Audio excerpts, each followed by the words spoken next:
নীল নদীর তীরে এক যুবক জেলে থাকত। সে মাছ ধরে জীবিকা নির্বাহ করত।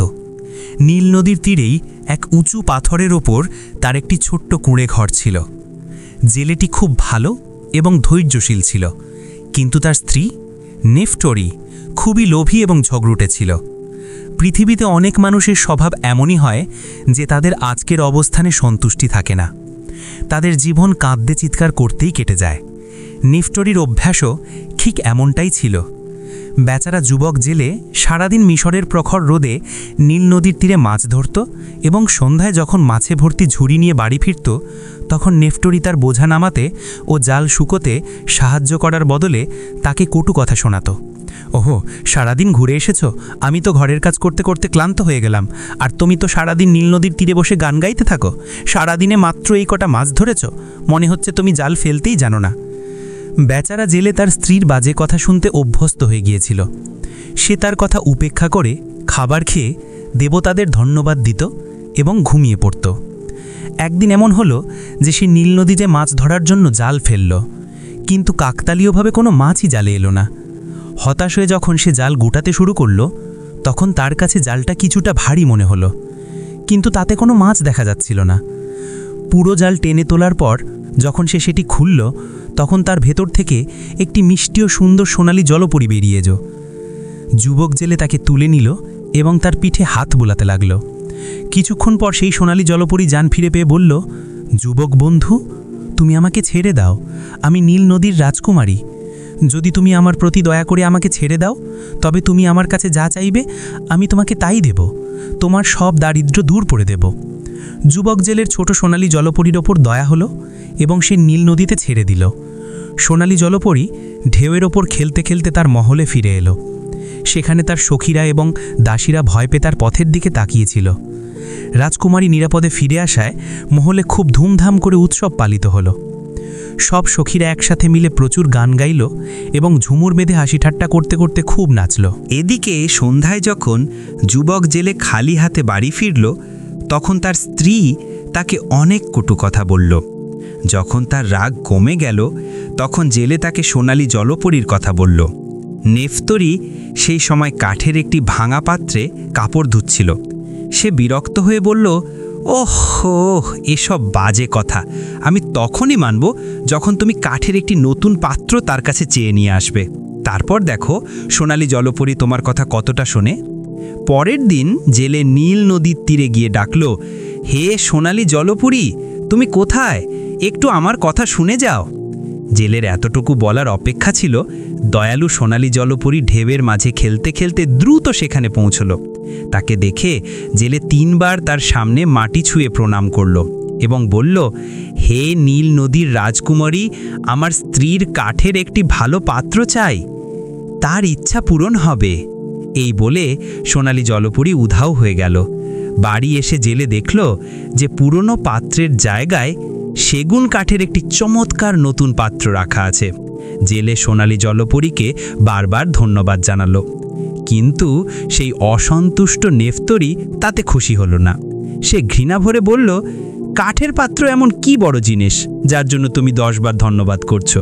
কাল তুমি গিয়ে তাকে বলো যে এই কুড়েঘাড়ের বদলে আমাদের একটি রাজপ্রাসাদের মতো চমৎকার বাড়ি চাই। পরের দিন ভোরেই সে জেলেকে কিছু খেতে না দিয়েই নীল নদীর তীরে পাঠিয়ে দিল। বেচারা যুবক জেলে সেখানে এসে আবার ডাকল, হে নীল নদী রাজকুমারী, তুমি কোথায়? আমার কথা শোনো। নীল নদীতে ঢেউ উঠল এবং তার উপর দিয়ে দোলা খেতে খেতে সোনালি জলপরী পৌঁছল। জেলে নিজের পাগড়ি দিয়ে 3 বার মাটি ছুঁয়ে প্রণাম করল এবং বলল, হে আমার সোনালি জলপরী, আমার স্ত্রীর ওই কুড়েঘরে থাকতে খুব কষ্ট হয়, তার একটি ভালো ও পাকা বাড়ি চাই, তার ইচ্ছা অবশ্যই পূরণ হবে। এই বলে সোনালি জলপরী আবার উধাও হয়ে গেল। বাড়ি ফিরে এসে জেলে দেখল যে তার ভাঙাচোরা কুড়েঘরের জায়গায় একটি খুব বড় সুন্দর বাড়ি দাঁড়িয়ে আছে এবং তাতে খাওয়া দাওয়া ও থাকার সব জিনিসপত্র মজুত আছে। একটি উট বাঁধা আছে। বাড়ির আশেপাশে কবুতর দানা খাচ্ছে। চারদিকে শস্যের ক্ষেত সবুজ হয়ে দুলছে। এই সব কিছু দেখে জেলে তার স্ত্রীকে বলল, এখন তো আমরা একজন ভালো সচ্ছল কৃষকের মতো সুখে থাকব, এখন আর আমাদের কিসের অভাব? এরপর জেলে কিছুদিন তো শান্তিতে কাটালো, কিন্তু সেই অসন্তুষ্ট ও অকৃতজ্ঞ নেফটরি তার আজকের অবস্থানে কোনোদিনই খুশি হবার ছিল না। তার এই আফসোস ছিল যে ওই কুঁড়ে ঘরের বদলে সে একটি খুব বড় প্রাসাদ কেন চেয়ে নিল না। সে ভাবতে লাগলো যে একজন কৃষকের স্ত্রীর মতো আমাকে নিজের সব কাজ নিজেই করতে হচ্ছে। খেতে দেখাশোনা, উঠে সেবা, ঘরের কাজ, এ কি সামান্য কাজ? কৃষকদের চেয়ে তো ধনীরা ভালো, যাদের কোনো পরিশ্রম করতে হয় না, তাদের চাকর নকর থাকে। এই জন্য সে একদিন জেলেকে আবার বলল, আমি পরিশ্রমের জীবন থেকে বিরক্ত হয়ে গেছি, এখন আমিও ধনীদের স্ত্রীদের মতো আড়ম্বর ও জাঁকজমক সহকারে থাকতে চাই। তাই তুমি গিয়ে সোনালী জলপরীকে বলো যে আমাকে যেন প্রাসাদ, দাসদাসী এবং সুখের সব উপকরণে ভরিয়ে দেয়। এটা শুনে বেচারা যুবক জেলে আবার নীল নদীর তীরে এলো এবং ইতস্তত করতে করতে সে আবার নীল নদীর রাজকুমারীকে ডাকলো। এইবার নীল নদীতে আরও উঁচু ঢেউ উঠল এবং সোনালী জলপরী সেগুলোর উপর চড়ে এলো। জেলে দ্রুত 3 বার ঝুঁকে সালাম করলো এবং তারপর বলল, হে আমার দয়ালু রাজকুমারী, আমার স্ত্রী এখন ধনীদের মতো সুখ এবং আরামের জীবন কাটাতে চায়। সোনালী জলপরী বলল, তার ইচ্ছা অবশ্যই পূরণ হবে। এই বলে সোনালী জলপরী আবার উধাও হয়ে গেল। বাড়ি এসে জেলে দেখল যে তার আগের বাড়ির জায়গায় একটি জমকালো বড় প্রাসাদ দাঁড়িয়ে আছে এবং তার ঘরগুলি খুব সুন্দরভাবে সাজানো। 8-10 জন দাসদাসী নেফটিরির সেবায় হাজির রয়েছে। কেউ তার চুল আঁচড়াচ্ছে, কেউ আয়না নিয়ে দাঁড়িয়ে আছে, একজন দাসী পোশাক নিয়ে দাঁড়িয়ে আছে, আরেকজনের হাতে নতুন জুতো। টেবিলের ওপর থালাতে নানা ধরনের খাবার সাজানো রয়েছে। ভল্টগুলিতে ধন সম্পদ ও গহনা ভরা রয়েছে। এই সব দেখে জেলে মনে মনে সোনালী জলপরীকে বারবার ধন্যবাদ জানালো। কিন্তু এত ধন সম্পদ পেয়ে নেফটিরির মেজাজ সপ্তমে চড়ে গেল। সে সামান্য ব্যাপারেও তার স্বামীকে কটু কথা শোনাতে লাগলো। যেমন, এই বাড়িতে এইটার অভাব, এই জিনিসটা নেই, ওই জিনিসটা নেই। তোমার সোনালী জলপরী এই ব্যাপারে খেয়ালই রাখেনি, সে অমুক জিনিসটা দিতে ভুলে গেছে। বেচারা জেলে চুপচাপ তার স্ত্রীর বাজে কথা শুনতে থাকলো। তার বোকামির জন্য তার দয়াও হতো, কিন্তু সে কিছু বলে ঝগড়া আরও বাড়াতে চাইছিল না। একদিন নেফটিরির ঘোড়ার শখ হলো। সে তার ভালো স্বামীকে রথ জুতে আনতে আদেশ দিল। বেচারা জেলে রথ জুড়ে দরজার সামনে এনে দাঁড় করালো। সেই শয়তান নেফটিরি বসতেই ঘোড়াগুলো খুব লাফালাফি শুরু করলো, কিন্তু ভালো জেলের লাগাম ধরে সামলাতেই তারা না নড়ে চড়ে চুপচাপ দাঁড়িয়ে গেল।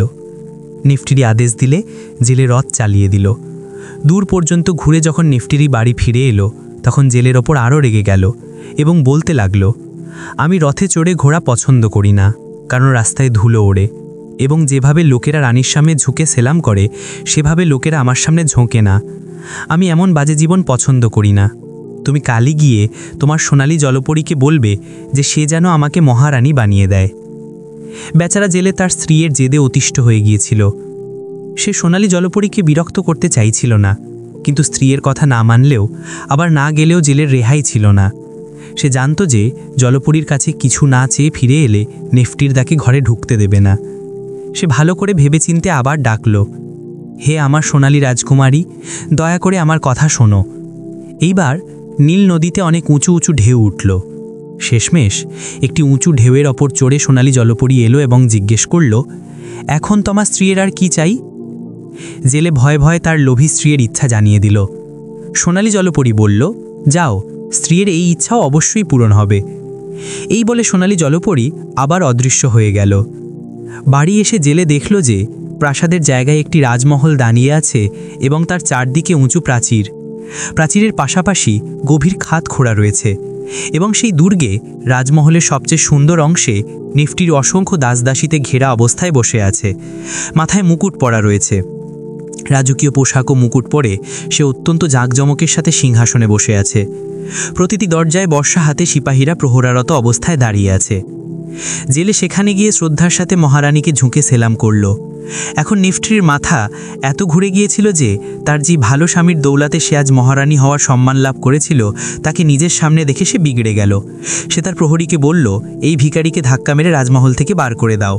বেচারা জেলে প্রহরীর ধাক্কা খেয়ে মহলের বাইরে এসে ক্লান্ত হয়ে পড়ে গেল এবং তার পাগড়িটি পিছনে গড়িয়ে গেল। একজন দয়ালু দাসী সেই পাগড়ি তুলে নিয়ে চুপি চুপি তাকে দিল। বেচারা জেলে এখন ঘোড়াদের আস্তা বলে থাকতে শুরু করলো। তার স্ত্রীর অহংকারের জন্য তার বারবার দুঃখ হতো। যখন সে শুনত যে মহারানী তার দাসদাসীদের লাথি মেরে সরিয়ে দেয় এবং ভুল করলে চাবুক মারে, তখন তার আরও বেশি দুঃখ হতো।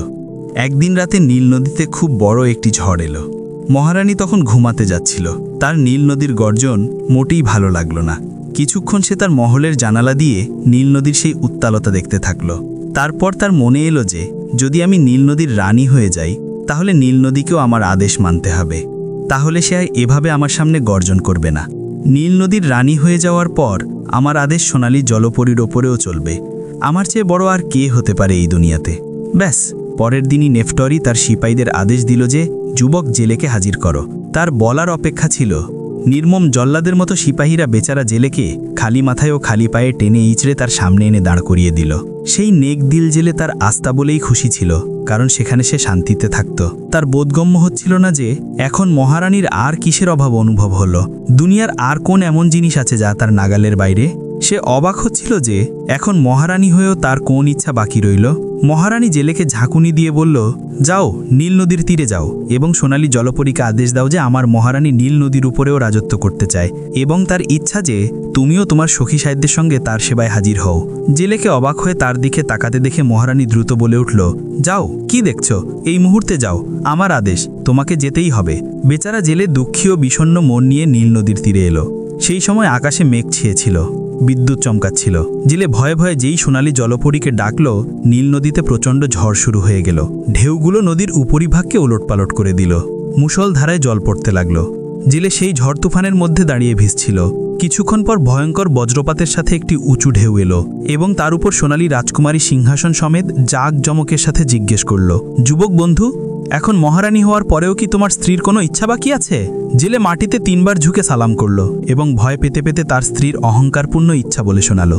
এটা শুনে নীল নদী রাগে গর্জন করতে শুরু করলো। ঢেউগুলো গর্জন করল এবং সোনালী রাজকুমারী সিংহাসন সমেত উধাও হয়ে গেল। কোনো জবাব না পেয়ে জেলে চুপচাপ রাজমহলের দিকে ফিরে এলো। তখন সেখানের বদলে যাওয়া দৃশ্য দেখে অবাক হয়ে গেল। না সেখানে রাজমহল ছিল, না দাসদাসী। সেগুলোর জায়গায় ছিল সেই পুরনো কুড়েঘর এবং সেই ভাঙা পাত্রটি। অসন্তুষ্ট নেপসরি তার ভাঙা পাত্রে কাপড়গুলোতে সাবান লাগাচ্ছিল।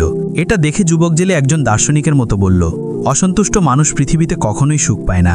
অহংকারের মাথা নত হতেই হয়। যদি আমাদের এই ভিডিওটি ভালো লাগে তাহলে অবশ্যই তাকরিম ভয়েস চ্যানেলটিকে সাবস্ক্রাইব করুন।